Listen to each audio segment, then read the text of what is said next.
Hello नमस्कार साथियों, आप सभी का इस साइंस की मैराथन में आप सभी का एक बार फिर से मैं स्वागत करता हूं। काफ़ी लंबे समय के बाद में आज टाइम मिला है कि आपके लिए जो चतुर्थ श्रेणी जो भर्ती परीक्षा जो है उसके अंदर जो साइंस के जो क्वेश्चन आने वाले हैं उनके बारे में अपन डिटेल से बात करेंगे। दोस्तों यहाँ पर मेरा मकसद ये नहीं रहेगा कि आपको साइंस जो है वो पूरी डिटेल से बताई जाए। मेरा मकसद यही रहेगा कि जो भी साइंस से संबंधित जो क्वेश्चन एग्जाम में पूछे जा रहे हैं, आज तक का जो भी ट्रेंड रहा है उससे संबंधित जो क्वेश्चन आ रहे हैं उस पर मैं बात करूंगा और उम्मीद यही करूंगा कि आपको ये सेशन अच्छा भी लगेगा और यहाँ से क्वेश्चन आने की पूरी संभावना मैं आपको गारंटी लिख के देता हूं कि इस क्लास से या फिर जो भी क्लासेज आएंगी 4-5 क्लासेज जो इनसे रिलेटेड आएगी उनसे बाहर आपको एक भी क्वेश्चन देखने को नहीं मिलेगा। इसी उम्मीद और इसी आशा के साथ अपन सबसे पहले शुरू करते हैं बायोलॉजी का पोर्शन। दोस्तों ध्यान से रखिएगा, बायोलॉजी का जो पोर्शन है जिसके अंदर से मानव विज्ञान जो है, जिसके अंदर आप देख पा रहे होंगे, बहुत आपने देखा होगा, जिसके अंदर से हृदय है, मस्तिष्क है, उसके अंदर से क्वेश्चन कई बार पूछ लिए जाते हैं। और मानव के अंदर जो अंग तंत्र है जिसके अंदर से जैसे माइटोकॉन्ड्रिया वगैरह जो है, वहां से भी क्वेश्चन पूछने की पूरी संभावना रहती है। तो ज्यादा डिटेल से बात नहीं करेंगे, वही क्वेश्चन की बात करेंगे, वही टॉपिक उठाएंगे जहां से क्वेश्चन आने की पूरी संभावना है। और आप ये चीज इत्मीनान रखिए, विश्वास रखिए कि इस क्लास से बाहर जो है क्वेश्चन आपको देखने को नहीं मिलेगा। इस उम्मीद और आशा के साथ हम शुरू करते हैं। सबसे पहले बायोलॉजी का जो पोर्शन है, यानी कि जिसके अंदर से मानव के बारे में बताया गया, जिसके अंगतंत्र की बात की, तो मैं एकदम डिटेल से बात करूंगा, ठीक है ना। क्वेश्चनों पर फोकस करूंगा, आप थोड़ा सा मेरे साथ कोऑपरेट कीजिएगा। सबसे पहले हम बात करते हैं कोशिका की। देखिए दोस्तों, कोशिका जो है, सबसे पहले आपको इतना ध्यान रखना है कि इसकी खोज किसने की। बस जो क्वेश्चन बन रहे हैं वो मैं डिटेल से बात करूंगा। रॉबर्ट हुक ने की थी। कहां से की, कैसे की, इसके डिटेल में हिस्ट्री में अपनों को नहीं जाना है, बस आप याद रखिएगा कोशिका की जो खोज थी वो किसने की थी, रॉबर्ट हुक ने की थी, ठीक है। ये बात आप ध्यान रखिएगा। एक चीज और आप यहां से देखिएगा कि ये जो कोशिका जो थी, रॉबर्ट हुक ने जो खोज की थी, वो कैसी सेल थी, डेड सेल थी, यानी कि मृत कोशिका थी। उसके बाद में एक वैज्ञानिक और आए जिनका नाम था एंटोनी वॉन ल्यूवेनहॉक, ठीक है दोस्तों। तो जीवित कोशिका की अगर मैं बात करूं, जीवित सेल की अगर कोशिका की अगर मैं बात करना चाहूं तो दोस्तों याद रखिएगा ल्यूवेनहॉक है, ल्यूवेनहॉक। तो आपसे ये क्वेश्चन पूछा जा सकता है कि जीवित कोशिका की खोज करने वाला जो वैज्ञानिक था उसका नाम क्या था, ल्यूवेनहॉक। यही ल्यूवेनहॉक वो है जिसने जीवाणु की भी खोज की थी। जीवाणु की खोज करने वाला वैज्ञानिक है, यानी कि जीवाणु का जनक इसको कहा जाता है। दूसरी बात, जो पुरुषों के अंदर जो शुक्राणु जो बनते हैं टेस्टिस से, वृषण से, इसका भी क्या है, यह जनक माना जाता है, किसको, ल्यूवेनहॉक को, ठीक है। तो यहां से कई क्वेश्चन आपके सामने आ गए हैं। कौन सा, कोशिका की खोज किसने की, रॉबर्ट हुक ने की थी, 1665 में की थी। ये डेड सेल थी। उसके बाद में वैज्ञानिक आए जिनमें से एक था जिनका नाम था ल्यूवेनहॉक, जिन्होंने जीवित कोशिका को खोजा था, जिसमें से जीवाणु और शुक्राणु की अगर बात करें तो इसके फादर जो है, जनक जो है, वो भी कौन है, एंटोनी वॉन ल्यूवेनहॉक है, ठीक है। यहां तक क्लियर हो गया बात सभी को। अगर मैं बात करना चाहूं तो इसका अध्ययन जो है, सेल का जो अध्ययन है, विज्ञान के जिस ब्रांच के अंदर, जिस शाखा के अंदर कोशिका का अध्ययन करते हैं दोस्तों, उसको बोलते हैं साइटोलॉजी। क्या बोलते हैं, साइटोलॉजी। ऐसा आपसे नहीं पूछा जाएगा। जहां से क्वेश्चन पूछा जाएगा वहां पर मैं आपको डिटेल से बता दूंगा कि यहां से क्वेश्चन पूछने की पूरी संभावना व्यक्त की जा रही है, पर मैं ये कोशिश कर रहा हूं कि क्वेश्चन छूटे नहीं, इसलिए मैं थोड़ा सा डिटेल में जा रहा हूं, ठीक है। तो साइटोलॉजी है, अध्ययन को क्या कहते हैं, साइटोलॉजी कहते हैं, ठीक है। अब यहां पर अगर बात करें दोस्तों, कोशिका से रिलेटेड कुछ फैक्ट की बात कर लेते हैं दोस्तों। शरीर की सबसे छोटी कोशिका या शरीर की सबसे बड़ी कोशिका की बात करूं, सबसे बड़ी सेल, शरीर की सबसे बड़ी सेल की अगर बात करूं तो दोस्तों याद रखिएगा लीवर है, यकृत है। क्या है, यकृत है, जिसको अपन बोलते हैं लीवर। ये बात आप थोड़ा सा ध्यान रखिएगा। यकृत जिसको अपन क्या बोलते हैं दोस्तों, लीवर कहते हैं। क्या कहते हैं दोस्तों, लीवर कहते हैं, ठीक है। अब लीवर के अंदर भी कुछ फैक्ट्स याद रखिए, जहां जहां आती रहेगी वहां मैं आपको बताता रहूंगा। इसकी ये एक ट्रायंगुलर शेप का होता है, त्रिभुजाकार आकृति का होता है, और इसका काम है यूरिया का निर्माण करना। जो आप उत्सर्जन करते हैं, मानव जो उत्सर्जन करता है, मूत्र का उत्सर्जन करता है, उसके अंदर यूरिया का जो फॉर्मेशन है वो कौन करता है, यकृत करता है। दूसरी बात अगर याद करें यहां से दोस्तों, तो याद रखिएगा यकृत वो चीज है जहां पर पित्त रस का निर्माण होता है। पित्त रस का निर्माण करता है, जो पाचन के अंदर क्या करता है, सहायता करता है, ग्लूकोज को ग्लाइकोजन में तोड़ने का काम करता है। तो ये पित्त रस का जो निर्माण है वो भी कौन करता है, यकृत ही करता है। दोस्तों शरीर के अंदर एक पार्ट होता है, इसका नाम है पित्ताशय, और उस पित्ताशय में जाकर के ये पितरस क्या हो जाता है, स्टोर हो जाता है। तो अपने को मेनली अगर यहां से अगर बात की जाए तो सबसे बड़ी सेल कौन सी है, तो आप बताओगे सर यकृत है। निर्माण किसका करता है, यकृत यूरिया का फॉर्मेशन करता है। यूरिया बनती कैसे है, तो आप ध्यान से सुनिएगा, जो अमीनो एसिड जो है वहां से फॉर्मेशन से बनती है, याद रखिएगा, ठीक है। तो यकृत है, यूरिया का निर्माण करता है, ठीक है। पितरस का निर्माण करता है, जो पितरस जो है जहां कहां पर जाकर स्टोर हो जाता है, याद रखिएगा पित्ताशय में। ये बात आप देख ले, ठीक है। उसके बाद में अगर बात करें सबसे लंबी कोशिका, शरीर की सबसे लंबी कोशिका, सबसे लंबी सेल कौन सी है, तो याद रखिएगा तंत्रिका कोशिका है। कौन सी सेल है, तो याद रखिएगा तंत्रिका सेल है। तंत्रिका कोशिका जो है वो शरीर की सबसे लंबी कोशिका कही जाती है। क्लियर है दोस्तों, याद रखिएगा, ठीक है। अब यहां से अगर मैं बात करना चाहूं दोस्तों, तो मानव शरीर की अगर बात करूं सबसे बड़ी कोशिका, सबसे बड़ी कोशिका ग्रंथि, यहां पर ग्रंथि याद रखिएगा, सबसे बड़ी ग्रंथि जो है यकृत है। सबसे बड़ी ग्रंथि का नाम पूछे तो यकृत है। सबसे बड़ी सेल की अगर बात करें तो याद रखिएगा महिलाओं के अंदर जो अंडाशय है वो निर्माण करता है किसका, अंडाणु का। और अंडाणु ही क्या है, मानव शरीर की सबसे बड़ी कोशिका है। इसका फॉर्मेशन कहां से होता है, याद रखिएगा महिलाओं के अंदर जो अंडाशय होता है वहां से क्या होता है, इसका फॉर्मेशन होता है, किसका, अंडाणु का, ठीक है। ओवम जिसको बोलते हैं अपन इंग्लिश में, ओवम, इसको अपन इंग्लिश में ओवरी बोलते हैं, ठीक है। क्वेश्चन बता रहा हूं मैं आपको, ठीक है, ज्यादा डिटेल में नहीं जाऊंगा मैं यहां से। सबसे बड़ी सेल कौन सी है, तो याद रखिएगा अंडाणु, जिसको कहां से फॉर्मेशन होता है, निर्माण कहां से होता है, अंडाशय में। ये महिलाओं के अंदर बनता है। सबसे बड़ी की बात कर ली तो सबसे छोटी की बात कर लेते हैं, सबसे छोटी सेल। तो सबसे छोटी सेल जो है मानव शरीर की, वो याद रखिएगा पुरुषों के अंदर पाया जाता है और इसको बोलते हैं अपन शुक्राणु, ठीक है, जिसको इंग्लिश में बोलते हैं स्पर्म। दोस्तों स्पर्म जो है वो मानव शरीर की सबसे छोटी कोशिका कही जाती है। और ये स्पर्म जो है इसका फॉर्मेशन होता है, यानी निर्माण होता है वृषण से, जिसको अपन बोलते हैं इंग्लिश में टेस्टिस। टेस्टिस, क्लियर है। तो टेस्टिस जो है, वृषण जो है वो उसका निर्माण कौन करता है, किसका निर्माण करता है, शुक्राणु का निर्माण करता है। और ये शरीर की सबसे छोटी कोशिका कही जाती है। क्लियर है बात। यहाँ ये एक बार वापस से रिकॉल करवा रहा हूँ। कोशिका की खोज रॉबर्ट हुक ने की थी, ये डेड सेल थी। जीवित कोशिका खोज ल्यूवेन हुक ने की। जीवाणु और शुक्राणु जो है उसके जनक भी ल्यूवेन हुक है। अध्ययन साइटोलॉजी कहते हैं, कोशिका के अध्ययन को अपन साइटोलॉजी कहते हैं। सबसे बड़ी ग्रंथि जो शरीर की वो यकृत है। और अगर बात करें यूरिया का फॉर्मेशन करता है यकृत, और पितरस का भी फॉर्मेशन करता है। और पितरस जो बाद में पित्ताशय में जाकर क्या हो जाता है, स्टोर हो जाता है। सबसे लंबी सेल की अगर बात करूं तंत्रिका कोशिका है। सबसे बड़ी कोशिका अगर बात करूं तो अंडाणु है, जो महिलाओं के अंदर अंडाशय से निर्मित होती है। सबसे छोटी कोशिका जो है वो क्या है, शुक्राणु है। और जो कहां से निर्माण होता है, जिसका वृषण से होता है। एक दोस्तों लगे हाथ यहां पर मैं बता देना चाहता हूं, निषेचन क्या है। निषेचन का मतलब होता है, दोस्तों ध्यान से सुनिएगा, निषेचन का मतलब यहां पर है जब महिला का अंडाणु और पुरुष का जब शुक्राणु आपस में संलयन हो जाते हैं, यानी कि जुड़ जाते हैं, तो उस कंडीशन को बोलते हैं निषेचन। उस कंडीशन को क्या बोलते हैं दोस्तों, निषेचन कहते हैं। और इस निषेचन के दौरान ही एक अवस्था बनती है जिसको बोलते हैं युग्मनज।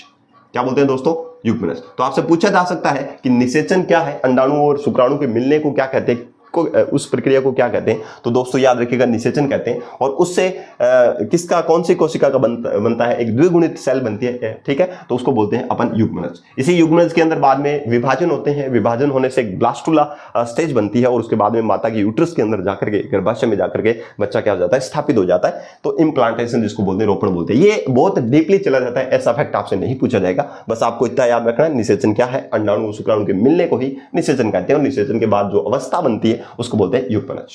क्लियर है। नेक्स्ट अगर बात करें यहां से मानव की अगर बात कर रहा हूं, तो यहां इसकी याद रखिएगा, मानव एक द्विलिंगी प्राणी है। द्विलिंगी, द्विलिंगी का मतलब है जिसके अंदर से नर और मादा, नर और मादा, ठीक है। सॉरी द्विलिंगी नहीं है, एक लिंगी है, एक लिंगी प्राणी है।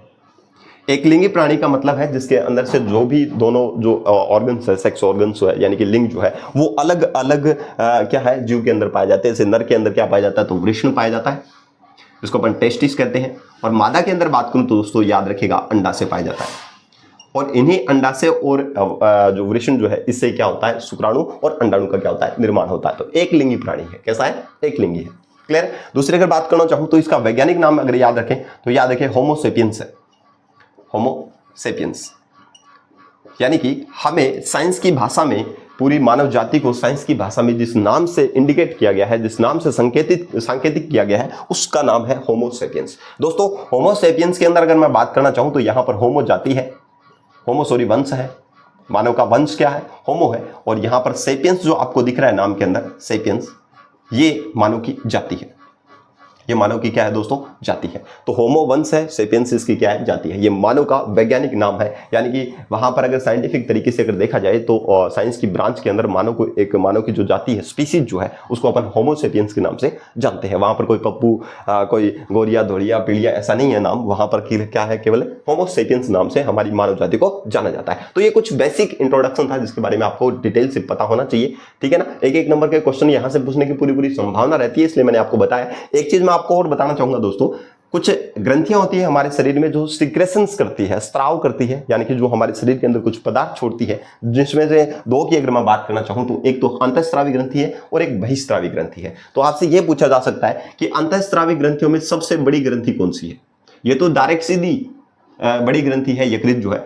बहिस्रावी के अंदर बात करें तो सबसे बड़ी ग्रंथि की अगर मैं बात करूं दोस्तों, एक एक क्वेश्चन इंपॉर्टेंट है आपके लिए, मैं आपको बार बार कह रहा हूं। सबसे बड़ी ग्रंथि की अगर बात करें, अंतःस्रावी, अंतःस्रावी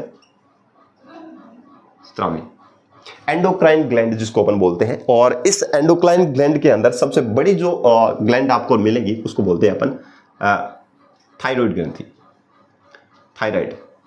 और थायराइड कहां पर पाई जाती है तो दोस्तों याद रखिएगा, गले में पाई जाती है, जो एच आकार की होती है। अंग्रेजी के कौन से अल्फाबेट के अकॉर्डिंग एच आकार की पाई जाती है। तो शरीर की सबसे बड़ी अंतःस्रावी ग्रंथि का नाम पूछे तो क्या है, थायराइड है। इसके बारे में अपन डिटेल से बात करेंगे बाद में। सबसे छोटी की अगर मैं बात करूं, सबसे छोटी एंडोक्राइन ग्लैंड, एंडोक्राइन ग्लैंड की अगर मैं बात करूं, अंतःस्रावी ग्रंथि की अगर बात करूं तो दोस्तों याद रखिएगा, यह है पीनियल ग्रंथि।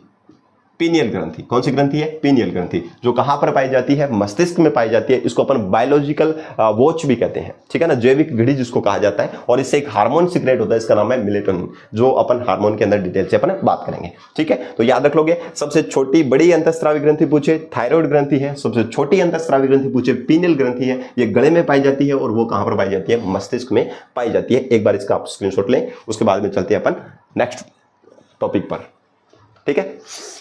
बेसिक चीजें थी जिनके बारे में आपको पता होना चाहिए। चलिए नेक्स्ट बात करते हैं अपन यहां से।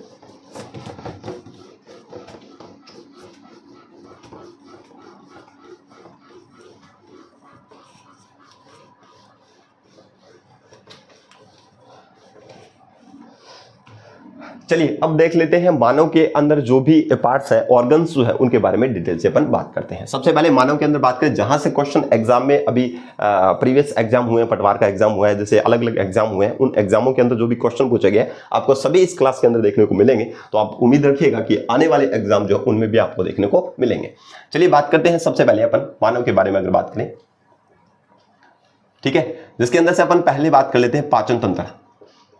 पाचन तंत्र जिसको अपन दोस्तों बोलते हैं, पाचन तंत्र को इंग्लिश में बोलते हैं डाइजेस्टिव सिस्टम। डाइजेस्टिव सिस्टम का मतलब है कि भोजन जो आप फूड जो एब्जॉर्ब करते हो, जो ग्रहण करते हो एक तरीके से, तो उस फूड का जो बड़े जो पार्टिकल्स होते हैं, बड़े बड़े जो कण होते हैं, उनको स्मॉल पार्टिकल्स के अंदर डिवाइड करना, उनको स्मॉल पार्टिकल्स के अंदर तोड़ना ही क्या कहलाता है दोस्तों, पाचन कहलाता है, ठीक है। और ये प्रक्रिया किसके थ्रू होती है तो याद रखिएगा, एंजाइम्स के थ्रू होती है। तो यानी कि पाचन डाइजेशन क्या है तो याद रखिएगा, जटिल भोज्य कण, जटिल जो कण है, भोजन के जो बड़े बड़े कण हैं, उनको किसमें, सरल कणों में तोड़ना, सरल कण में तोड़ना, और बाई एंजाइम्स के द्वारा। एंजाइम्स के थ्रू अपन क्या करते हैं, बड़े बड़े भोजन के कणों को छोटे छोटे कणों में तोड़ना ही क्या कहलाता है दोस्तों, पाचन कहलाता है।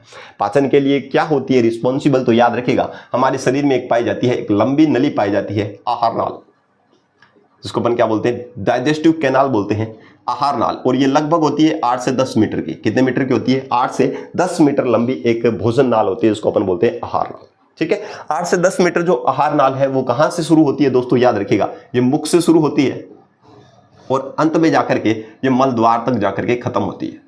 तो मुख से शुरू होकर के कहां तक रहती है, मल द्वार तक एक लंबी 8 से 10 सेंटीमीटर की नली है, जिसको अपन बोलते हैं आहार नाल। दोस्तों इस आहार नाल का काम क्या है तो दोस्तों याद रखिएगा, सबसे पहले भोजन को क्या करना, भोजन को क्या करना, सरलीकृत करना, सरल करना, यानी कि बड़े कणों को छोटे कणों में तोड़ना, भोजन को सरल कणों में तोड़ना, ये कौन सा है, आहार नाल है, ठीक है।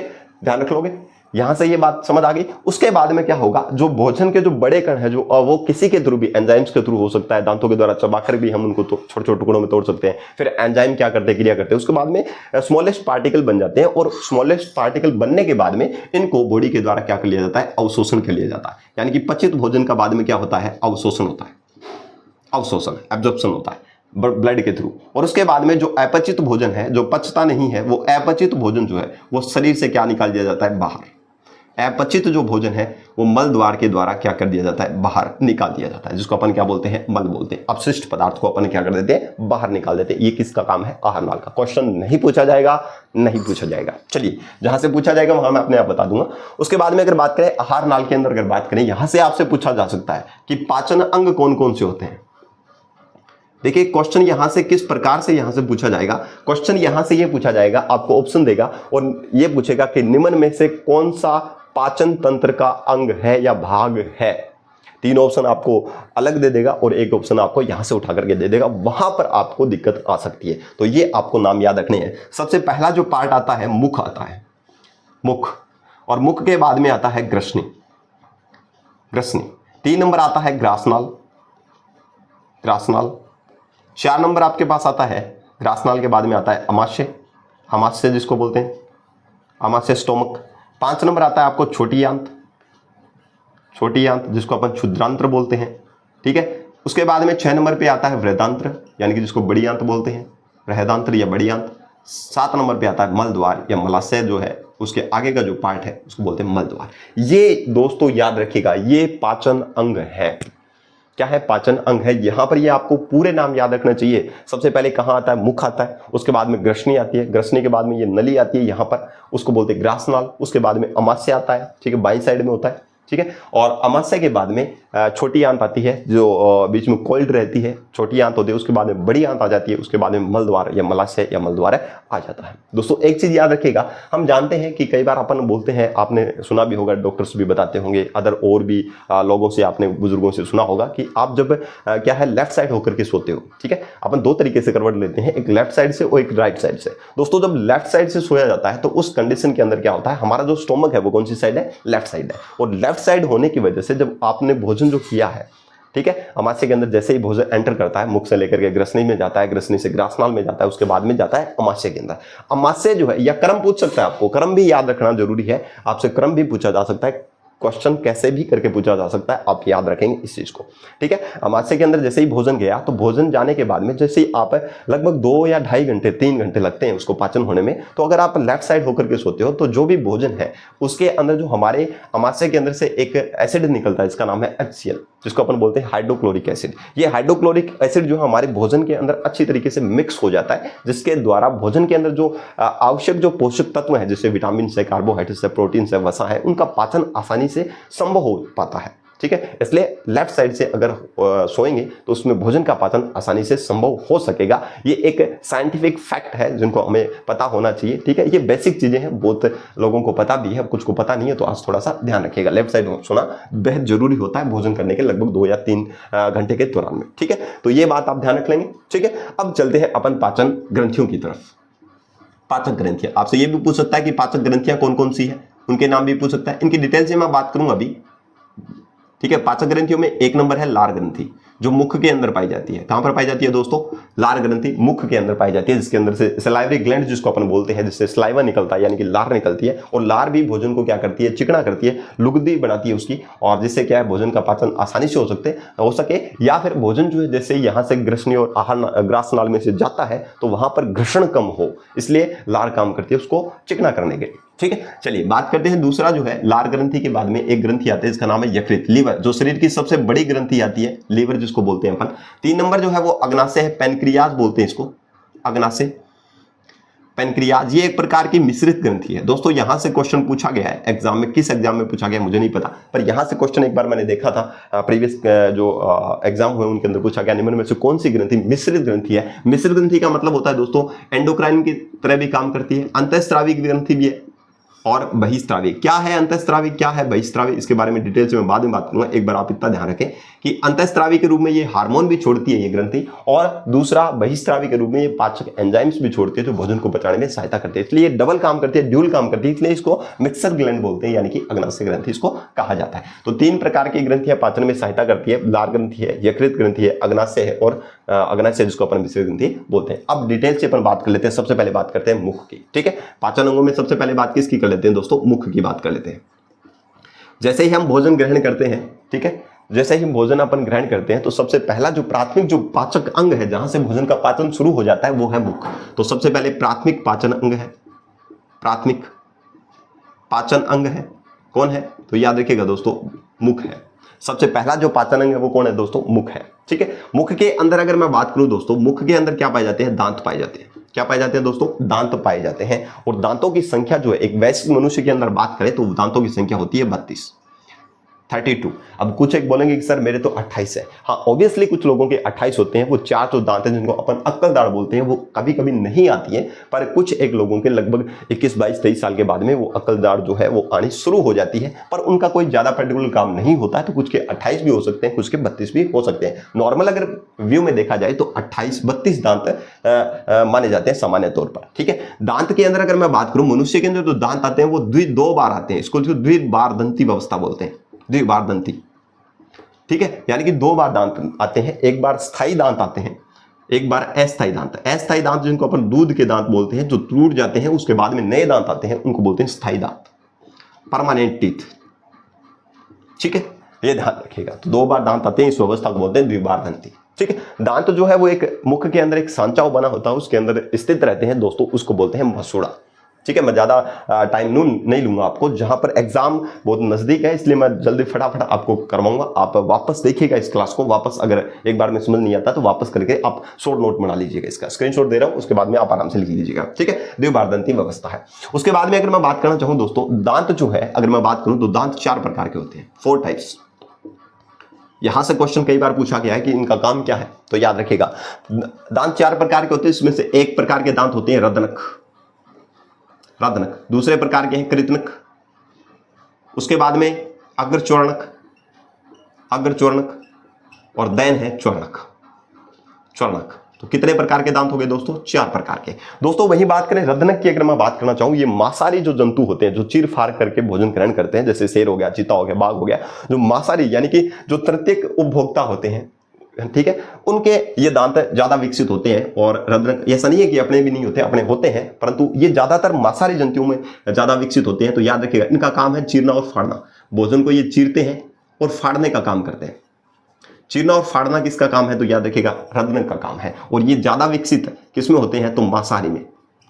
कार्निवोरस जो होते हैं, कार्निवोरस जिसको अपन मांसाहारी बोलते हैं, उनके अंदर ये ज्यादा डेवलप होते हैं। कौन से? रदनक वाले दांत ज्यादा विकसित होते हैं। वही बात करें दोस्तों कृतनक है। कृतनक का काम है कैसे कृतनक और कैसे कुतरना और काटना। अब आपको दिमाग में आता होगा कि सर कुतरना और जो काटना जो है ये प्रोसेस तो करते हैं चूहे। तो इस प्रकार के जो दांत है, जो नुकीले तीखे जो दांत होते हैं, वो कृतनक दांत है। और जो किसके अंदर होते हैं? तो याद रखिएगा चूहों के अंदर। आप देखना कि सामने वाली साइड में अपने 2 दांत होते हैं, ऊपर और नीचे। ठीक है, और उसके साइड में तिखे तिखे दांत होते हैं, एक एक दांत होता है हर एक जबड़े में। ठीक है ना, ऊपर वाले जबड़े में 2 होते हैं, एक इधर वाली साइड, एक उधर वाली साइड, और नीचे वाले में 2 होते हैं। तो वो कृतनक दांत है जिनका नाम है कुतरना और काटना। ये चूहों के अंदर ज्यादा विकसित आपको माने जा सकते हैं। और अगर चौड़ने की अगर मैं बात करूं तो इसका काम है भोजन को चबाना। ये जाड़ ही है। अग्रचौर्णक का मतलब ये पहले जाड़ से पहले वाले जो जाड़ के समान जो है दांत, उनको अग्रचौर्णक बोलते हैं। उसके बाद के जो है जाड़ जो मेन जो है वो चौर्णक है। यानी कि इन दोनों का ही काम क्या है? भोजन को चबाना है। ठीक है, तो मुख से रिलेटेड अगर कोई क्वेश्चन आ गया तो यहीं से आएगा। ठीक है, अगर और ज्यादा डिटेल में चला गया एग्जामिनर तो याद रखिए दंत सूत्र भी आपसे पूछा जा सकता है। दांत का सूत्र पूछ सकते हैं। तो याद रखिएगा 21-23/21-23।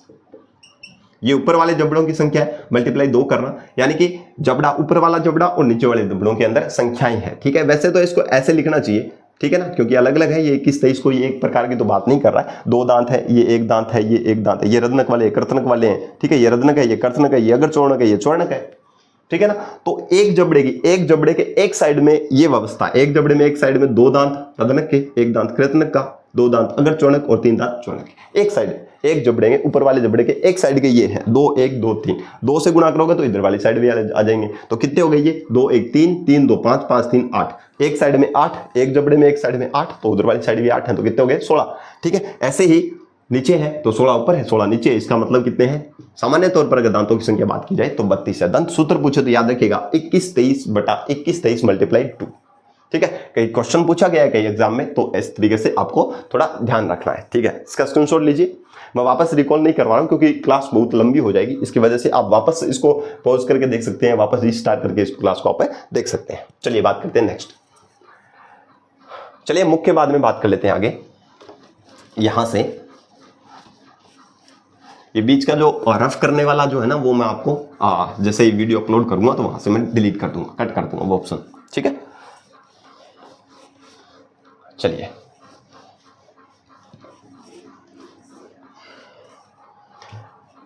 ठीक है, मुख के बारे में कंप्लीट कर लिया। उसके बाद में चलते हैं दोस्तों, 2 नंबर पार्ट जो है मैंने आपको बताया ग्रसनी है, ग्रसनी, ग्रसनी, ठीक है। ग्रसनी जो है वो क्या है, मुख के बाद में शुरू होती है, कीपनुमा संरचना है। कैसी संरचना है? कीपनुमा, पूछा नहीं जाएगा, कीपनुमा है, कीपनुमा संरचना है। और इसके 3 भाग होते हैं। कितने भाग होते हैं? 3 भाग। ये आपको याद रखना जरूरी है। एक जो नाक के आगे वाली है उसको बोलते हैं नासाग्रसनी, मुख के आगे होती है उसको बोलते हैं मुखग्रसनी, कंठ के आगे होती है उसको बोलते हैं अधोग्रसनी या कंठग्रसनी, अधोग्रसनी और कंठग्रसनी, यानी कि कंठ के पास होती है इसलिए इसको कंठग्रसनी या अधोग्रसनी इसको कहते हैं। तो याद रखिएगा, ग्रसनी के 3 पार्ट है। कीपनुमा होती है, नाक के आगे वाली नासाग्रसनी, मुख के आगे वाली मुखग्रसनी और कंठ के आगे वाली कंठग्रसनी, ठीक है। समझ आ गई बात? ये ध्यान रखिएगा, ठीक है। एक बार अगर चित्र बना के दूं, चित्र बना के दूंगा तो टाइम लगेगा, चलो फिर भी बना देता हूं मैं। ये देखिए, इस तरीके से एक चित्र याद रखिएगा। अब ये मत ब्लेम कीजिएगा कि चित्र सही नहीं बनाए, क्योंकि क्लास ले रहा हूँ इसलिए क्लास जल्दी ख़त्म करना मेरा ये मकसद रहेगा, क्योंकि टाइम बहुत कम है। इसलिए प्रयास करूँगा कि बहुत कम वीडियोस के अंदर आपको मैं ये कंप्लीट करवा सकूँ, ठीक है। चलो इसको सनी देओल बना देते हैं, क्या बनाना है वो आप देख लेना, जैसे भी आपको उचित लगे वैसे बना देना, ठीक है। कुछ इस प्रकार का सिस्टम होता है दोस्तों। यहाँ पर आपको जो ये सिस्टम दिख रहा है, ये वाला सिस्टम, ये वाला हिस्सा, ये वाला हिस्सा, इसको बोलते हैं ग्रसनी। कीपनुमा दिख रही है, ऊपर से चौड़ी है, नीचे से संकरी है। ये कीपनुमा जो संरचना आपको दिख रही है, यहाँ से लेकर के यहाँ तक देखो, नाक के आगे वाली को नासाग्रसनी, मुख के आगे मुखग्रसनी, और यहाँ पर होता है आपका कंठ, यहाँ पर इसको बोलते हैं कंठग्रसनी, ठीक है। अब समझ में आ गया, उम्मीद करता हूँ, ठीक है। चलिए अब बात करते हैं आगे। यहाँ से इतना याद रखना है, उसके बाद में कुछ याद नहीं रखना है। नेक्स्ट चलें, ग्रासनाल। ग्रासनाल, काफी गर्मी है फिर भी क्लास लेना बेहद जरूरी था, ठीक है। ग्रासनाल का क्या है? ग्रसनी के बाद में जो भोजन जाता है वो जाता है ग्रासनाल में। दोस्तों ग्रासनाल के अंदर आपको कुछ बस एक ही चीज याद रखनी है, इसके अंदर जो भोजन जो है वो कर्माकुंचन गति के द्वारा जाता है, यानी कि इसके अंदर जो गति पाई जाती है वो याद रखना, कर्माकुंचन गति, कर्म के अनुसार कुंचित होती है, यानी कि सिकुड़ती है। जैसे भोजन मान लो ये ग्रासनाल है, ये जो नली आपको दिखाई रही है दोस्तों, ये वाली, ये ग्रासनाल है, ये वाली क्या है? ग्रासनाल, ठीक है।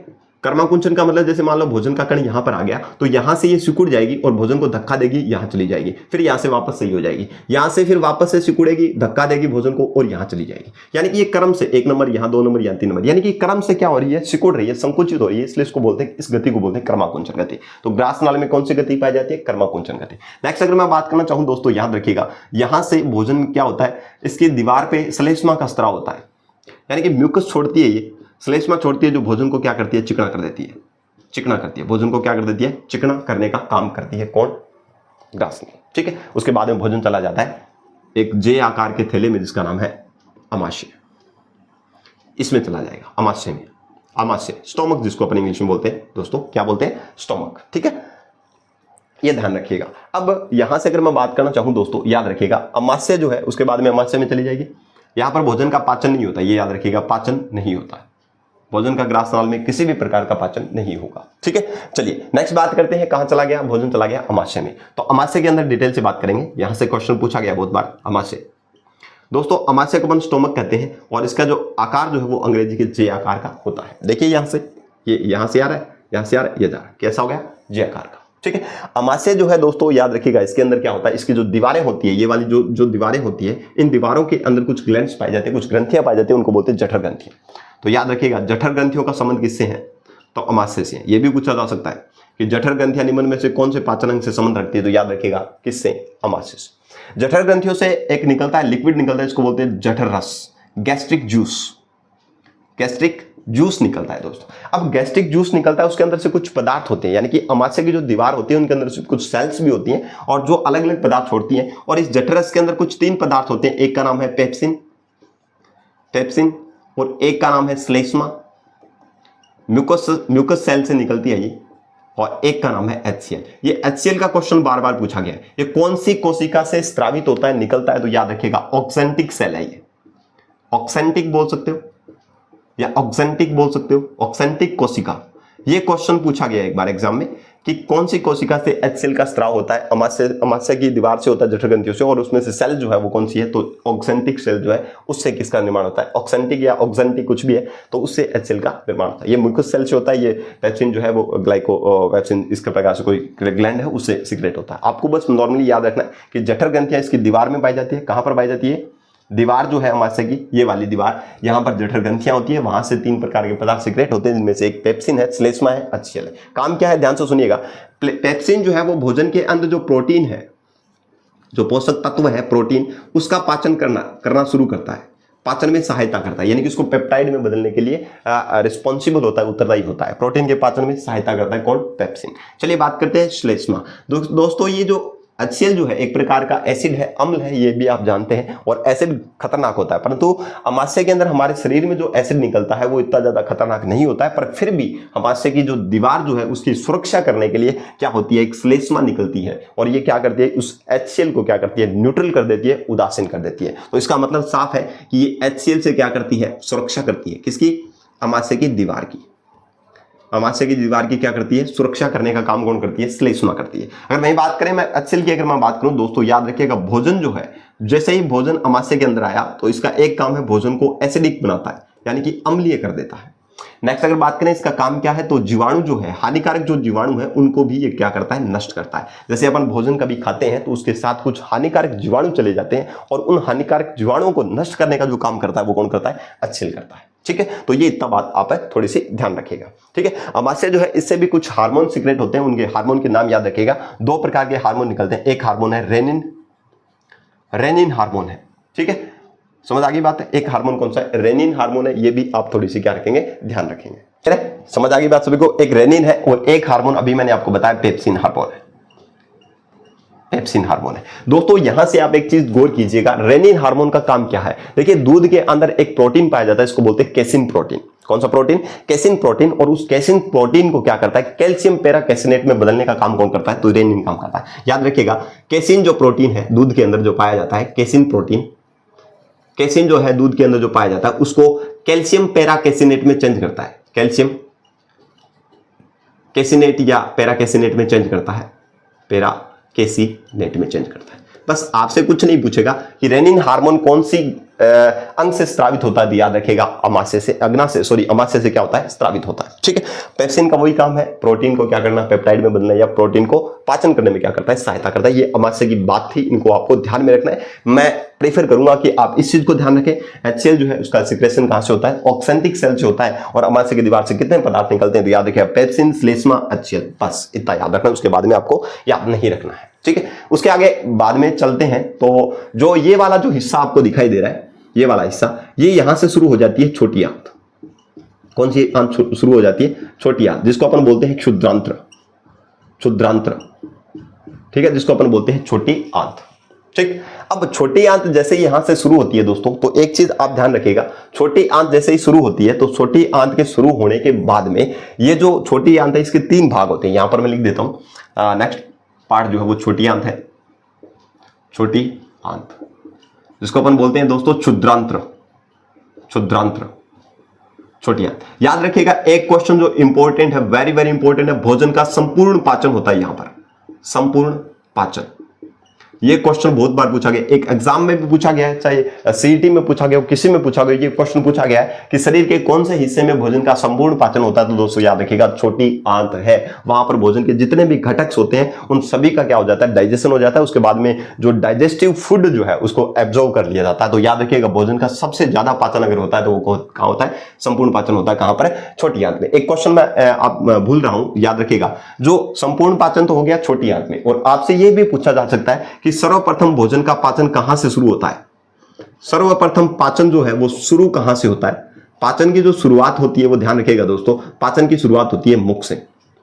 कहां से होती है, मुख से। कैसे होती है, मुख के अंदर लार होती है और उस लार के अंदर कुछ एंजाइम्स होते हैं, उनके बारे में अपन जब एंजाइम्स की बात करूंगा, ग्रंथियों की बात करूंगा, लार ग्रंथि की, तब मैं उसको बता दूंगा। यहां से याद रखिएगा सबसे पहले पाचन मुख से शुरू होता है, ठीक है, और संपूर्ण पाचन जो कहां से होता है, छोटी आंत से। छोटी आंत दोस्तों याद रखिएगा ये लगभग 7 से 8 मीटर लंबी नली है, 7 से 8 मीटर लंबी नली है, और इस प्रकार से ये कोल्ड रहती है, ऐसे इस प्रकार से ये कोल्ड रहती है, ठीक है, इस प्रकार की नली है। ठीक है, बीच में ये कॉइल्ड रहती है, ठीक है, कुंडलित रहती है। और अगर मैं बात करना चाहूं इसके जो भाग जो है, कितने भाग है, तो याद रखिएगा दोस्तों इसके 3 भाग है। एक जो यहां से अमावस्या के जस्ट पास का जो ये वाला हिस्सा है, इसको बोलते हैं अपन, ये बोलते हैं, इसको क्या बोलते हैं, याद रखिएगा, इसको वैसे इंग्लिश में तो ड्यूडेनम बोलते हैं, इसको ग्रहणी बोल सकते हैं अपन, ग्रहणी, ग्रहणी। उसके बाद में अग्र क्षुद्रांत्र, अग्र क्षुद्रांत्र, और उसके बाद में जो लास्ट का जो हिस्सा उसको बोलते हैं क्षुद्रांत्र, क्षुद्रांत्र। अब चीज देखिए, दोनों तीनों चीजें सुनिए। यहां से ये वाला जो हिस्सा आपको दिखाई दे रहा है, यहां से ये प्रारंभिक हिस्सा है इसका, और उसके बाद में जो कुंडलित वाला हिस्सा दिख रहा है ये वाला, इसको बोलते हैं अग्र क्षुद्रांत्र। और ये वाला हिस्सा जहां से दोस्तों ये बड़ी आंत से जुड़ता है, ये वाली बड़ी आंत है, और इस बड़ी आंत से जब जुड़ता है ये है बड़ी आंत, बृहदांत्र। और इस बड़ी आंत जो वाला जो ये हिस्सा है, बड़ी आंत से जुड़ने वाला छोटी आंत का, उसको बोलते हैं क्षुद्रांत्र। देखिए क्या होता है, जैसे भोजन यहां से गुजरता है इस ग्रहणी वाले हिस्से में होता है, और इसमें भोजन का रासायनिक पाचन होता है। रासायनिक पाचन किसका, भोजन का, कहां पर होता है, तो याद रखिएगा ग्रहणी में होता है, ठीक है। जैसे ही यहां पर भोजन का पाचन हो जाता है दोस्तों, उसके बाद में ये जाता है भोजन कहां पर, छोटी आंत में जाता है। और छोटी आंत में जाने के बाद में जो पचित भोजन है उसका होता है अवशोषण, डाइजेशन। डाइजेशन जो होने के बाद में पचित भोजन जो है उसका होता है अवशोषण, और अवशोषण होता है रसांकुरों के द्वारा।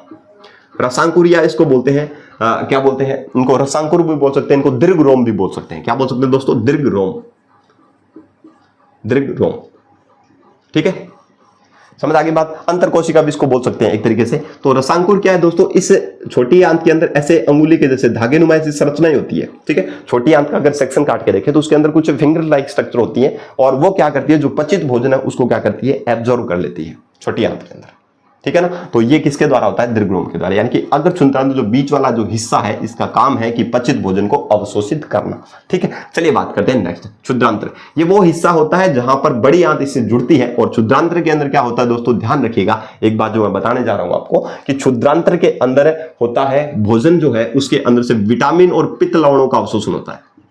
विटामिन जो है या खनिज विटामिन और पित्त लवण जो है, पित्त लवण, इनका अवशोषण कहां पर होता है, तो दोस्तों याद रखिएगा क्षुद्रांत्र में ही होता है, ठीक है ना। तो ये इतनी बात आप थोड़ी सी ध्यान रखें। एक बार वापस से रिकॉल करवा रहा हूं, छोटी आंत जिसको क्षुद्रांत्र बोलते हैं, संपूर्ण पाचन होता है, 7 से 8 मीटर लंबी होती है। भाग ग्रहणी जो अमाशय के पास होता है, अग्र क्षुद्रांत्र कुंडलित वाला भाग है। क्षुद्रांत्र जो बड़ी आंत से जुड़ता है वो वाला हिस्सा है, यहाँ पर भोजन का रासायनिक पाचन हो जाता है। फिर पचित भोजन जो है वो यहाँ से रसांकुरों के द्वारा अवशोषित कर लिया जाता है। फिर जो बाकी बच गया वो चला जाता है कहाँ पर, आगे क्षुद्रांत्र के अंदर, और यहाँ पर विटामिन जो है भोजन के अंदर, जो पित्त लवण जो है उनका अवशोषण कर लिया जाता है। उसके बाद में ये भोजन चला जाता है कहां पर, बड़ी आंत में। अब यहां पर भोजन का अगर संपूर्ण पाचन होता है तो इसके अंदर से कौन कौन से एंजाइम्स काम करते हैं, तो इनके बारे में अपन डिटेल से अपन बात करते हैं। चलिए छोटी आंत के बारे में देख लेते हैं, ठीक है। जिसको स्क्रीनशॉट लेना वो स्क्रीनशॉट इसका ले सकता है। चलिए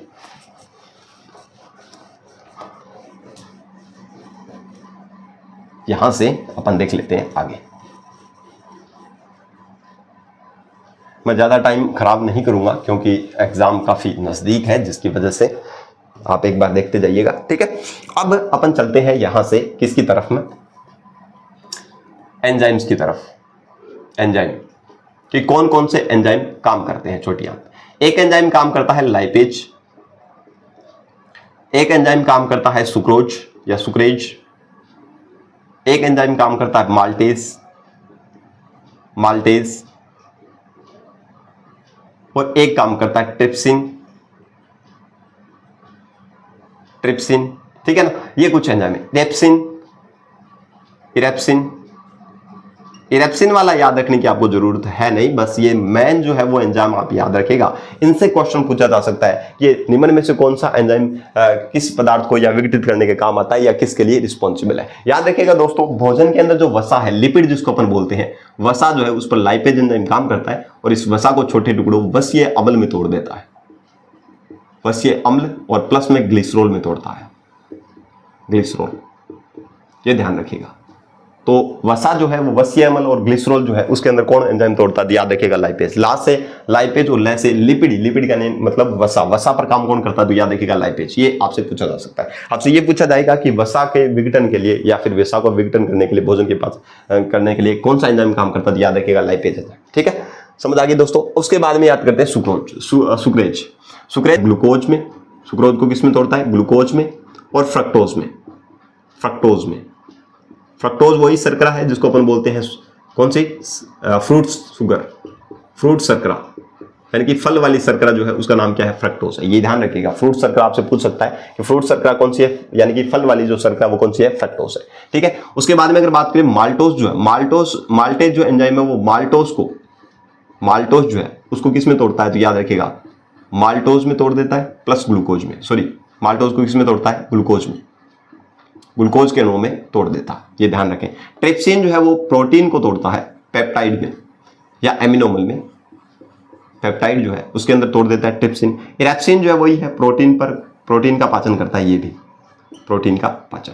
मेनली अगर देखा जाए दोस्तों तो ध्यान रखिएगा, आपको क्या याद रखना है? लाइपेज याद रखना है, वसा को वसीय अम्ल ग्लिसरॉल में तोड़ता है। सुक्रेज क्या करता है? सुक्रोज को ग्लूकोज और फ्रक्टोज में तोड़ता है। माल्टोज जो है वो माल्टेज जो एंजाइम है वो माल्टोज को ग्लूकोज में तोड़ता है। ट्रिप्सिन प्रोटीन को पेप्टाइड में तोड़ता है। इरेप्सिन जो है प्रोटीन का पाचन यानी कि पेप्टाइड या अमीनो एसिड में तोड़ने का ये काम करता है। बस आपको ये इतने याद रखने हैं। ठीक है, समझ आ गई बात सभी को? उसके बाद में काइमोट्रिप्सिन भी है। ठीक है, काइमोट्रिप्सिन भी है, इस ट्रिप्सिन को क्या करता है? सक्रिय करता है, उसका भी प्रोटीन को पचाने में सहायता करता है। न्यूक्लियोपेप्टाइडेज भी होता है जो डीएनए और आरएनए को क्या करता है?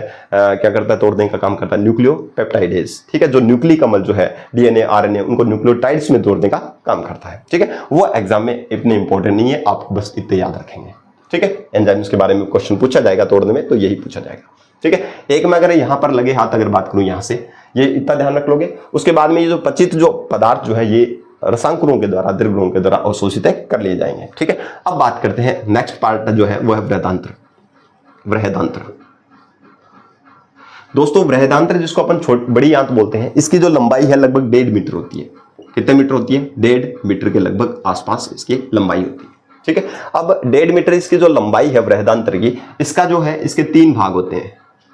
कितने भाग होते हैं? 3 भाग। एक तरीके से अगर देखा जाए तो इसका एक जो भाग है वो होता है कौन सा? अंधनाल, जिसको अपन बोलते हैं इंग्लिश में सिक्कम या सिक्किम। ठीक है, और ये जो हिस्सा जो है यहां से एक संरचना जुड़ी होती है उसको बोलते हैं परसेसिका, अपेंडिक्स जिसको बोलते हैं परसेसिका। और ये शरीर का अवशेषी अंग है। कौन सा अंग है? शरीर का अवशेषी अंग है। अवशेषी अंग का मतलब जो शरीर के अंदर कोई भी काम नहीं है, इनकी जरूरत नहीं है, नहीं होंगे तो भी काम चल जाएगा, तो ये ऐसे अवशेषी अंग होते हैं जो पहले वाले मनुष्यों के अंदर हुआ करते थे। आजकल ये उपस्थित नहीं है, एक छोटे से अनुपयोगी अंग के रूप में ये प्रेजेंट रहते हैं बॉडी के अंदर। तो उसमें से एक प्रसेसिका अपेंडिक्स है, जब कई बार ये दर्द करने लग जाती है तो उसका ऑपरेशन करवा के इसको काट करके निकाल दिया जाता है। तो ये अंधनाल के साथ जुड़ी होती है। ये वाला हिस्सा जो है, ये वाला जो हिस्सा आपको दिख रहा है बड़ी आंत जहां से शुरू होती है, ये वाला हिस्सा है सिक्कम की ये वाला जुड़ा होता है परसेसिका अपेंडिक्स जिसको बोलते हैं। ठीक है, अब यहां से अंधनाल ये आ गया। उसके बाद में अगर मैं बात करना चाहूं अंधनाल के बाद में दोस्तों, यहां दूसरा जो पार्ट है इसका वो है बृहदांत्र। बड़ी आंत का दूसरा पार्ट कौन सा है? बृहदांत्र, जो ये वाला हिस्सा है, यहां से शुरू होता है ये वाला। ठीक है, ये वाला हिस्सा इसके यहां से कोल्ड होती है और इस तरीके से यहां से जाती है और फिर यहां से जाकर के फिर यहां जाकर के इस प्रकार से एक राउंडेड शेप बनाती है, इस तरीके से ये बड़ी आंत है पूरी की पूरी। ठीक है, और ये वाला जो हिस्सा जो यहां से भोजन जैसे ही आएगा भोजन, ठीक है, जो भी पदार्थ है ये ऊपर चढ़ेगा उसको बोलते हैं, इसके भी पार्ट्स है आरोही। बृहदांत्र का पहला हिस्सा क्या है? जो ऊपर वाली तरफ जाता है भोजन, तो आरोही है। ये वाला हिस्सा जो भूमि के समांतर है उसको बोलते हैं अनुप्रस्थ। इसके पार्ट बता रहा हूं कौन कौन से भाग है इसके बृहदांत्र के, इस बृहदांत्र के। ठीक है, अंधनाल के जो बाद में जो शुरू होता है उसको आरोही है, अनुप्रस्थ है, और उसके बाद में यहां से नीचे वाली साइड में आता है तो उसको बोलते हैं अवरोही। तो इसके 3 भाग है, आरोही, अनुप्रस्थ और अवरोही। आरोही, अनुप्रस्थ, अवरोही। उसके बाद में एक क्या होती है? पाउच लाइक स्ट्रक्चर होती है, उसको बोलते हैं मलाशय। यहां पर जो अपशिष्ट पदार्थ है उसका क्या हो जाता है? स्टोर हो जाता है और बाद में मल द्वारा शरीर से अपशिष्ट पदार्थ क्या कर दिया जाता है? बाहर छोड़ दिया जाता है। ठीक है, ये ध्यान रखें। अब यहां से अगर मैं बात करना चाहूं, नेक्स्ट जो तीसरा जो पार्ट है इसका, दूसरा ये हो गया, तीसरा पार्ट है कौन सा? मलाशय। ठीक है, एक जो इंपॉर्टेंट जो है वो याद रखेगा, बृहदांत्र में भोजन के अंदर जो भी खनिज लवण और प्लस में जल, उनका अवशोषण होता है। उनका क्या होता है? अवशोषण होता है।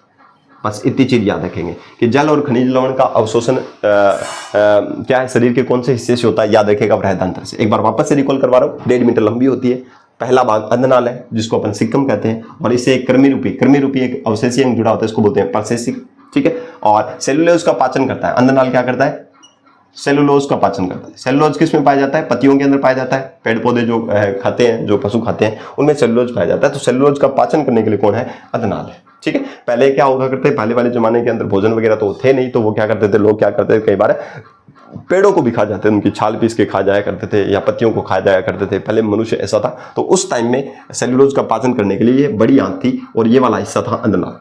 ठीक है, जो ज्यादा सक्रिय था उस टाइम में, क्रियाशील ज्यादा था। और अब धीरे धीरे मनुष्य क्या है, जैसे अनाज वगैरह खाने लग गया, मांस वगैरह खाने लग गया, तो वो क्या है, जल्दी से पचित हो जाते हैं, तो इसलिए इसकी जरूरत नहीं है, इसलिए ये थोड़ा छोटा रह गया। ठीक है, ये वाला हिस्सा तो अन्ननाल है। बृहदांत्र है, मतलब इसके 3 पार्ट है, और बृहदांत्र के भी 3 पार्ट है, आरोही, अनुप्रस्थ और अवरोही। ठीक है, उसके बाद में मलाशय आ जाता है, जहां पर अपशिष्ट पदार्थ क्या हो जाता है, स्टोर हो जाता है, और उसके बाद में मल द्वार के द्वारा इसका क्या कर दिया जाता है, अपशिष्ट पदार्थ का बाहर निष्कासन कर दिया जाता है। तो ये था पाचन तंत्र, जिसको मैंने बहुत ही शॉर्टली और जो जो इंपॉर्टेंट थे एग्जाम के पॉइंट ऑफ व्यू से वो बताने का प्रयास किया है। चलिए एक बार वापस से मैं आपको इसके जो इंपॉर्टेंट क्वेश्चन है उसके बारे में डिटेल कर लेता हूं। ठीक है, डिटेल से बात करता हूं। चलिए,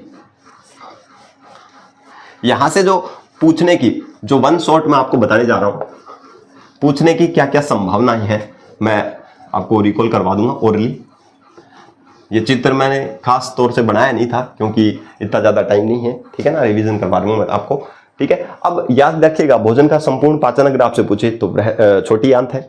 ठीक है, ये याद रखेंगे। HCl कौन से हिस्से से सिक्रेट होता है, तो अमाशय से सिक्रेट होता है। ठीक है, एक आपसे पूछ सकता है कि भोजन का प्राथमिक पाचन कहां से शुरू होता है, तो याद रखिए मुख से शुरू होता है। ठीक है, अभी मैं बात करूंगा किस पदार्थ का होता है सबसे पहले। ठीक है, तो ये वाली चीजें जो है वो आपस एक बार देख लीजिएगा। ठीक है ना, टाइम ज्यादा लगेगा, इसकी वजह से आप वापस इसको रिस्टार्ट करके देखेंगे तो आपको समझ में आ जाएगा। चलिए बात करते हैं अब अपन, ये पाचन तंत्र कंप्लीट हो गया। इसके अलावा आपसे कोई भी प्रकार का क्वेश्चन पूछने की संभावना नहीं रहेगी। ठीक, अब कर लेते हैं ग्रंथियां, लार ग्रंथि, सॉरी पाचक ग्रंथियों की बात करते हैं। ग्रंथियां सबसे पहली जो ग्रंथि है उसका नाम है लार ग्रंथि। कौन सी ग्रंथि है? लार ग्रंथि, सलाइवरी ग्लैंड। दोस्तों एक चीज याद रखिएगा, लार ग्रंथि जो वो कहां पर पाई जाती है? मुख के अंदर पाई जाती है। कहां पर पाई जाती है? मुख के अंदर, ये बात याद रखिएगा। और इसका काम है लार छोड़ना, और लार करे क्या करेगा? भोजन को लसलसा करेगा। लसलसा का मतलब चिकना करेगा। ठीक है, लुगदी सी बना देगा। और एक चीज और पूछा जा सकता है आपको दोस्तों, याद रखिएगा, अमाशय जो है, अमाशय उसके अंदर जैसे ही भोजन आता है तो वो उस भोजन का जो फॉर्म होता है, उस रूप होता है, उसको बोलते हैं काइम। ठीक है, काइम फॉर्म में, या काइम पूछा जा सकता है, काइम फॉर्म में। ठीक है, भोजन जो है वो लुगदीनुमा होकर के, यानी कि लार मिलमाल करके ग्रास नाचे होते हुए भोजन चला जाता है कहां पर? पे अमाशय में। उस कंडीशन में भोजन को बोला जाता है काइम फॉर्म। ठीक है, ये याद रखेगा। ठीक, अब भोजन को लसलसा कर दिया, उसके बाद में भोजन क्या है, आसानी से क्या हो जाएगा? ग्रास नली में चला जाएगा, और ग्रास नली होता हुआ अमाशय में चला जाएगा। ठीक है, ये वाली बात हो गई। अब इसके जो है वो 3 भाग है। इसके कितने भाग है? क्वेश्चन नहीं पूछा जाएगा, नहीं पूछा जाएगा, नहीं पूछा जाएगा, भाग से क्वेश्चन नहीं पूछा जाएगा, नहीं पूछा जाएगा। पहला जो है वो कर्णपूर्व ग्रंथि है, कर्णपूर्व, जिसको अपन पैरोटिड बोलते हैं, पैरोटिड ग्लैंड, यानी कि कान के आगे पाई जाती है ये लार ग्रंथि, जिसको बोलते हैं कर्णपूर्व या पैरोटिड ग्लैंड। ठीक है, उसके बाद में जबड़े के नीचे पाई जाती है, उसको बोलते हैं अधोजंब। जंब का मतलब जबड़ा, अधोजंब ग्रंथि। ठीक है, जिसको बोलते हैं सब क्या मैंडिबुलरी ग्लैंड, सब मैंडिबुलर जबड़ा वो एक तरीके से, अधोजंब ग्रंथि यानी कि जिसको सब मैंडिबुलर ग्लैंड कहते हैं। 3 नंबर है जो जीभ के नीचे पाई जाती है, उसको बोलते हैं अधोजीवा, सब लिंगवल, सब लिंगवल क्या है? ग्रंथि है। 3 प्रकार की होती है ये लार ग्रंथि के रूप में। कर्णपूर्व, कान से पहले होती है, उसको कर्णपूर्व बोलते हैं। जबड़े के नीचे वाली साइड में होती है, उसको बोलते हैं अधोजंब, और जीभ के नीचे वाली साइड होती है, उसको बोलते हैं अधोजीवा। ठीक है, अब एक चीज आपको मैं बताना चाह रहा था यहां से, जीवा जो है, जो जीभ जो है वो हमारे मुख के अंदर एक संरचना होती है, उसको बोलते हैं फ्रेनुलम लिग्यूल, फ्रेनुलम लिग्यूल, इससे जुड़ी रहती है। तो कई बार आपसे पूछ सकता है कि फ्रेनुलम लिग्यूल जो है, जीवा जो है वो मुख के अंदर कौन से हिस्से से जुड़ी रहती है, तो याद रखिएगा फ्रेनुलम लिग्यूल नामक स्थान से क्या होती है? जीवा जुड़ी रहती है। क्लियर है? चलिए अब बात कर लेते हैं लार ग्रंथि से एंजाइम जो स्रावित होते हैं उनकी। दोस्तों इससे 2 प्रकार के एंजाइम स्रावित होते हैं मुख्य रूप से। एक याद रखिएगा एमाइलेज, इसी एमाइलेज को बोलते हैं अपन क्या बोलते हैं? याद रखिएगा, इसी एमाइलेज का दूसरा नाम है टाइलिन। टाइलिन नाम आ सकता है, एमाइलेज आ सकता है, दोनों एक ही नाम है, दोनों क्या है? एक ही नाम। ठीक है। एमाइलेज एंजाइम क्या करता है, भोजन के अंदर जो स्टार्च है, जो आप आलू वगैरह खाते हो उसके अंदर स्टार्च है, वो स्टार्च परीक्षण के लिए आयोडीन का घोल आप जानते हो उसका यूज किया जाता है, तो उसके कारण उस स्टार्च का रंग नीला हो जाता है। तो ये बाद की बातें हैं, ठीक है। स्टार्च जो है उसका पाचन शुरू हो जाता है कहां पर जाकर के, याद रखिएगा कहां शुरू हो जाता है, तो मुख के अंदर शुरू हो जाता है। तो मैंने बताया था आपको भोजन का सबसे पहले पाचन शुरू कहां से हो जाता है, तो मुख के अंदर से, ठीक है। एमाइलेज या टाइलिन एंजाइम जो वो स्टार्च का पाचन कर देता है और माल्टोज के अंदर बदल देता है, किसमें, माल्टोज में, माल्टोज में, या फिर इसको बोल सकते हो पॉलीसेकेराइड को मोनोसेकेराइड में। पॉलीसेकेराइड जो है यानी कि जो जटिल जो शर्करा के अणु जो है, यानी कि जटिल जो शर्करा के अणु उसको मोनोसेकेराइड या डाइसेकेराइड में तोड़ता है, डाइसेकेराइड, ठीक है ना। तो ये याद रखिएगा, पॉलीसेकेराइड को डाइसेकेराइड में तोड़ने का या स्टार्च को माल्टोज में तोड़ने का काम कहां से शुरू हो जाता है, मुख से ही शुरू हो जाता है, क्योंकि मुख के अंदर क्या पाई जाती है, लार पाई जाती है और वहां से ये सीक्रेट होते हैं। लार में कौन सा एंजाइम होता है, आपसे ये पूछा जा सकता है, एंजाइम ये पूछा जा सकता है, इंपॉर्टेंट है कि लार में कौन सा एंजाइम पाया जाता है, याद रखिए एमाइलेज या इसको बोलते हैं टाइलिन, ठीक है। उसके बाद में सेकंड जो एंजाइम है उसको बोलते हैं लाइसोजाइम। वो लाइसोजाइम एंजाइम का काम है जो जीवाणु जो है, हानिकारक जीवाणु है, उनको क्या करता है, नष्ट करता है। मुख के अंदर जो हानिकारक जीवाणु है उनको क्या करता है, नष्ट करता है। बस आपको जो मेनली जो क्वेश्चन पूछा जाएगा वो यहीं से पूछा जाएगा कि लार में कौन सा एंजाइम पाया जाता है, टाइलिन पाया जाता है, जो पॉलीसेकेराइड को डाइसेकेराइड में या जटिल जो शर्करा है उसको क्या करते हैं, छोटी शर्करा में या तोड़ने का काम करता है। ये बात आप ध्यान रखिएगा। इसके अलावा आपसे यहाँ से क्वेश्चन पूछा नहीं जाएगा। इंपॉर्टेंट क्वेश्चन यही है, टाइलिन एंजाइम कहां पर कौन से भाग से स्रावित होता है, याद रखिए लार के अंदर पाया जाता है, ठीक है, ये याद रखें। उसके बाद में बात कर लेते हैं नेक्स्ट, ठीक है। मैं प्रयास यही कर रहा हूं कि आपको जल्दी से जल्दी जो है वो कोर्स करवाऊं और जो इंपॉर्टेंट फैक्ट है उनको आप नोट कर लें, ठीक। चलिए नेक्स्ट अपन बात कर लेते हैं यहां से 2 नंबर जो है वो अग्नाशय है। 2 नंबर क्या है, अग्नाशय ग्रंथि। और एक इधर वाली साइड में लिख देता हूं, एक और ग्रंथि है यकृत, लीवर, ठीक है। अग्नाशय जो है इसको मैंने आपको बताया था ये मिश्रित ग्रंथि है। मिश्रित का मतलब है ये अंतःस्रावी ग्रंथि भी है, एंडोक्राइन ग्लैंड भी है और ये एक्सोक्राइन ग्लैंड भी है। एक्सोक्राइन का मतलब बहिस्त्रावी। अब ये क्या क्या होती है, ध्यान से सुनिएगा। अंतःस्रावी ग्रंथियां वो होती है जिनके अंदर नलिकाएं नहीं पाई जाती है, नलिका विहीन होती है, यानी कि जो भी ये पदार्थ छोड़ेगी वो सीधा ब्लड के अंदर ही छोड़ देगी, खून में छोड़ देगी और खून से जैसे खून शरीर के अलग अलग भागों में जाएगा वैसे वैसे ये पदार्थ भी आवश्यक पदार्थ चले जाएंगे इन ग्रंथियों से स्त्रावित। नलिका नहीं होती और इनके अंदर नलिकाएं पाई जाती है, नलिकाएं प्रेजेंट होती है, ठीक है। बहिस्त्रावी के रूप में जैसे आप संवेद ग्रंथियां जानते हो, जो पसीने के रूप में पसीना बाहर निकलता है अपनी बॉडी से, वो बहिस्त्रावी ग्रंथियां हैं। माता के अंदर जो स्तन होते हैं, ठीक है, जो बच्चा क्या करता है, स्तन पान करता है, दूध पीता है माता के, तो वो जो है दुग्ध जो ग्रंथियां है वो क्या है, एक प्रकार की बहिस्त्रावी है, जो क्या करती है अपने लिक्विड को क्या करती है, बाहर छोड़ती है, ठीक है। बहि का मतलब बाहर, स्त्रावी का मतलब स्त्राव, जो ऐसी ग्रंथियां जो अपने लिक्विड को क्या करती है, बाय ट्यूब्स कुछ नलिकाओं के द्वारा बाहर छोड़ती है, उनको बहिस्त्रावी बोलते हैं। अंतःस्त्रावी का मतलब जिनके अंदर नलिकाएं नहीं होती है, पर जो भी ये पदार्थ छोड़ेगी वो सारा का सारा चला जाएगा ब्लड के अंदर, ठीक है, ये याद रखिएगा। अब नेक्स्ट अगर मैं बात करना चाहूँ यहाँ से, अंतःस्त्रावी के रूप में अभी मैंने आपको बताया क्या छोड़ेगी, हार्मोन छोड़ेगी। क्या स्रावित करेगी, हार्मोन। और बहिस्त्रावी के रूप में क्या छोड़ती है, पाचक एंजाइम। क्या छोड़ती है, पाचक एंजाइम। पाचक एंजाइम भोजन के पाचन में क्या करेंगे, सहायता करेंगे। और अगर बात करें हार्मोन जो है वो क्या करेंगे, बॉडी को मेंटेन करने का या उसको नियंत्रित करने का, या जो भी कमी रह जाती है शरीर के अंदर जो भी उनको पूर्ति करने का काम करता है, वो बाद में डिटेल से बात कर लूंगा मैं, ठीक है। अब इससे जो हार्मोन निकलते हैं उनके नाम याद रखिएगा। एमिलेज एंजाइम भी निकलता है। दूसरा ट्रिप्सिन भी निकलता है। तीसरा काइमोट्रिप्सिन, जो बेसिक इंपॉर्टेंट है उनकी बात करूं, ट्रिप्सिन, फिर काइमोट्रिप्सिन, ये भी अग्नाशय से निकलता है। नेक्स्ट अगर मैं बात करूं यहां से लाइपेज। नेक्स्ट बात करूं यहां से तो याद रखिएगा लाइपेज के बाद में क्या याद रखिएगा, ट्रिप्सिन लिख दिया, एमाइलेज, काइमोट्रिप्सिन, लाइपेज लिख दिया। उसके बाद में और क्या कौन सा एंजाइम है, न्यूक्लियोटाइडेज, ठीक है ना। एक कुछ प्रकार के इस प्रकार के जो एंजाइम है वो कहां से सीक्रेट होते हैं, याद रखिएगा। सुक्रेज वगैरह जो है, सुक्रेज जो है कहां से होते हैं, तो याद रखिएगा अग्नाशय से ये क्या होते हैं, निकलते हैं। ये आपसे नहीं पूछा जाएगा, बस आपसे ये पूछा जाएगा कौन सा एंजाइम जो है वो किस प्रकार में करता है, ठीक। अब यहां से अगर देखें आगे तो अग्नाशय के अंदर और देखना चाहूं तो यहां से जो एंजाइम निकलते हैं, एंजाइम नहीं, हार्मोन क्या है, एक प्रकार के रासायनिक पदार्थ है दोस्तों। और ये क्या करते हैं, ब्लड के थ्रू शरीर के अलग अलग भागों में चले जाते हैं, जिनके द्वारा क्या है, जो शरीर के अंदर जो है वो कमी नहीं रहती है, रोग होने की संभावना कम रहती है, ठीक है ना, रोग भी हो जाते हैं कमी से। तो इनसे जो हार्मोन निकलते हैं इनको बोलते हैं इंसुलिन। एक हार्मोन है इंसुलिन, एक हार्मोन है ग्लूकेगॉन। एक और है, वो आपको काम की बात नहीं है, बस आपको दो याद रखने हैं, ठीक है।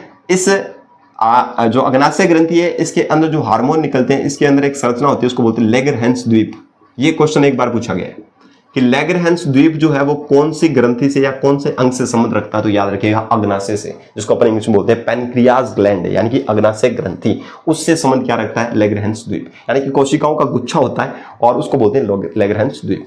अग्नाशय ग्रंथि के अंदर जो लैगरहैंस द्वीप जो होता है, उसके अंदर कुछ सेल्स पाई जाती है, इसके अंदर से एक सेल का नाम है बीटा कोशिका, बीटा सेल। ये भी प्रश्न पूछा गया है कि अग्नाशय की कौन सी कोशिका से इंसुलिन हार्मोन निकलता है, तो याद रखिएगा बीटा कोशिका से निकलता है। नेक्स्ट अगर बात करें ये वाला हिस्सा जो है ग्लूकेगॉन हार्मोन, ये अल्फा सेल से, कौन सी कोशिका से, अल्फा कोशिका से निकलता है। कौन सा हार्मोन, ग्लूकेगॉन हार्मोन। इन दोनों का काम क्या है, तो याद रखिएगा इन दोनों का काम है रक्त में शर्करा की मात्रा को बनाए रखना। रक्त में शुगर जो है उसको मेंटेन रखते हैं, शर्करा की मात्रा बनाए रखना। यह काम किसका है दोस्तों, याद रखिएगा, बनाए रखना। ये काम किसका है, तो याद रखिए इंसुलिन और ग्लूकेगॉन है।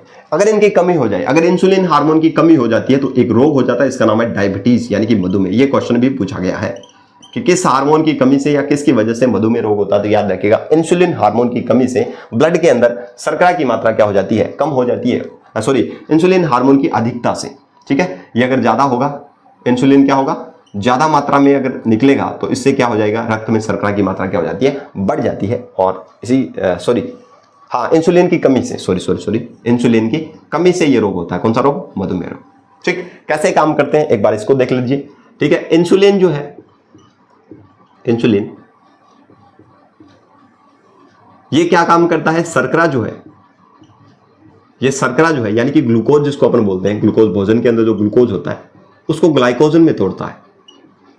ग्लाइकोजन यानी कि शर्करा की मात्रा को ये ज्यादा नहीं होने देता। ये ग्लूकोज क्या एक प्रकार की शर्करा है, ग्लाइकोजन, इस ग्लाइकोजन में तोड़ देता है, ठीक है ना।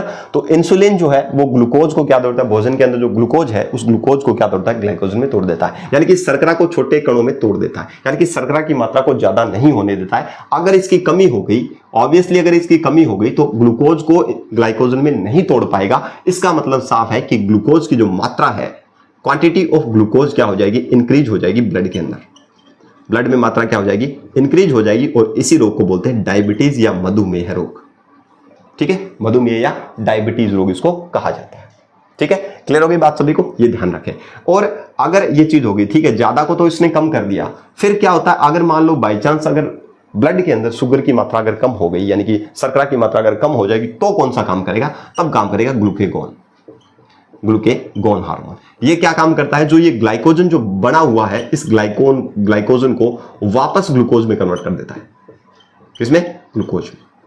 तो इसका मतलब ये तो ज्यादा थी शर्करा की मात्रा, उसको कम कर दिया, यानी कि मेंटेन कर दिया, मेंटेन किया है, कम नहीं किया है, मेंटेन किया है, यानी कि नियंत्रित किया है, ज्यादा नहीं होने दिया है। और अगर कम हो गई तो इस कम वाली को इसने क्या कर दिया, बढ़ा दिया। इसका मतलब ब्लड के अंदर दोनों का काम है कि रक्त में जो शर्करा जो है, शुगर जो है, उसकी मात्रा को नियंत्रित करना। कम है तो ज्यादा कर देंगे, ज्यादा ये कर देगा, और ज्यादा है तो उसको कम करने का काम ये कर देगा, ठीक है। और कमी से, किसकी कमी से मधुमेह रोग होता है, इंसुलिन हार्मोन की कमी से होता है। ये कौन सी सेल से निकलता है, ये भी क्वेश्चन याद रखें, बीटा सेल से निकलता है। और ये कौन सी सेल से निकलता है, अल्फा सेल से।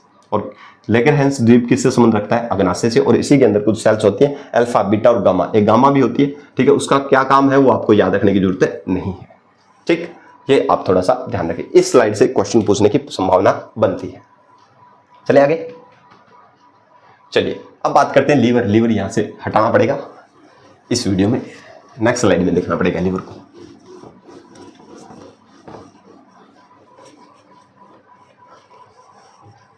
चलिए बात करते हैं अब यकृत। यकृत में मैंने आपको बताया सबसे बड़ी ग्रंथि है, सबसे बड़ी ग्रंथि है शरीर की। सबसे बड़ी ग्रंथि की अगर मैं बात करूं तो यकृत है। इसका काम क्या है, वही यूरिया निर्माण करना है। एक मैंने आपको बताया पित्तरस का निर्माण करना है। पित्तरस का क्या करना है, निर्माण करना है। त्रिभुजाकार आकृति की होती है, त्रिभुजाकार आकृति की होती है, ठीक है। तो ये कुछ बेसिक चीजें थी जिनके बारे में आपको डिटेल से बातें याद रखनी है। पित्तरस का कौन करता है निर्माण, याद रखिएगा, कौन करता है, तो यकृत करता है, ठीक है, समझ आ गई बात। एक क्वेश्चन आपसे पूछ सकता है कि जो जीव जो है, ठीक है, जंतुओं में संचित भोजन जो है वो किस रूप में होता है? जंतुओं में संचित भोजन यानी कि जो स्टोर भोजन है वो किस रूप में होता है? ये क्वेश्चन पूछ सकता है। तो याद रखिएगा, ग्लाइकोजन के रूप में, ग्लाइकोजन के रूप में। जंतुओं में संचित भोजन का नाम क्या है? ग्लाइकोजन है। ठीक है, ये याद रखिएगा, ये क्वेश्चन आपसे पूछा जा सकता है। ठीक है, अब हमने पाचन तंत्र से संबंधित जो भी इंपॉर्टेंट क्वेश्चन थे वो हमने डिटेल से बात कर लिए। इसके अलावा मैं उम्मीद करता हूं कि यहां से अगर कोई क्वेश्चन पूछा भी जाएगा तो इससे बाहर पूछने की संभावना नहीं रहेगी। ठीक, बस इतना याद रख लेंगे, काफी है। समझ आ गई बात सभी को? ठीक, चले आगे नेक्स्ट। अब अपन नेक्स्ट वीडियो के अंदर बात कर लेंगे किसके बारे में? उत्सर्जन जो है, आज पहली क्लास है, इसके अंदर मैंने आपको लगभग पाचन तंत्र कंप्लीट करवाने का प्रयास किया। बहुत बड़ा टॉपिक है ये पाचन तंत्र वाला। उसके बाद में जो टॉपिक आएंगे वो लगभग मैं आपको 2-2, 3-3 लाइन, 4-4, 5-5 लाइन के अंदर आपको इसको कंप्लीट करवाने का प्रयास करूंगा। ठीक है, तो उम्मीद करता हूं कि आप सभी को ये सेशन शानदार लगा होगा, और शानदार लगा है तो आप सभी इसको ज्यादा से ज्यादा शेयर कीजिए। मिलते हैं अपन एक नए वीडियो में, तब तक के लिए जय हिंद, जय भारत।